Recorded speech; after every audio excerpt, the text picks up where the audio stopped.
जय श्री राम भाई साहन, मैं तारा भाई असराने। आज का हमारा 36वां मिनी व्लॉग। सुबह सुबह उठ कर हाथ मुँह धो कर हम चल पड़े थे अपनी दुकान की तरफ।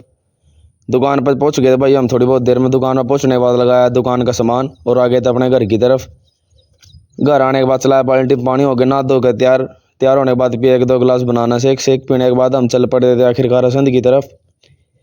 थोड़ी बहुत दूर का सफ़र तय करके हम पहुंच ही गए थे अपने सेंटर पर। सेंटर पर पहुंचने के बाद लगाई हम अपनी 1.5-2 घंटे की क्लास लगाने के बाद हम निकल लिए थे सेंटर तक बाहर और पहुंच गए थे स्मार्ट पॉइंट में। स्मार्ट पॉइंट में तो लेके सामान चल पड़े थे अपने गांव की तरफ।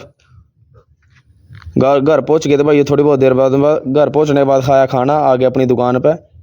दुकान पर आके फिर हमारे 2-3 भाईचारे के साथ बैठ कर पिया जूस। फिर चल पड़े बाबा बोरी के मंदिर पे। मंदिर पर लगाई जोत बत्ती और आ गए थे अपने घर की तरफ। घर तक लेकर दूध की डोली और दे दी थी हमने दुकान पे। फिर हम चल पड़े थे माड़ी पे, क्योंकि भाई आज हमारे गांव में गोगा जी महाराज का मेला था। मेले में जाएगा बाबा के आगे हाथ जोड़ कर हम आ गए थे भाई अपने घर की तरफ। घर तक लेकर सामान से और आ गए अपनी दुकान पे। दुकान फिर भाई हमने कर दी थी रात ना बंद। दुकान बंद करने के बाद आगे घर आने के बाद पढ़ी हनुमान चालीसा।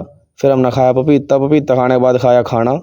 हमने कर दिया अपने व्लॉग का एंड। मिलते हैं कल के नेक्स्ट व्लॉग में।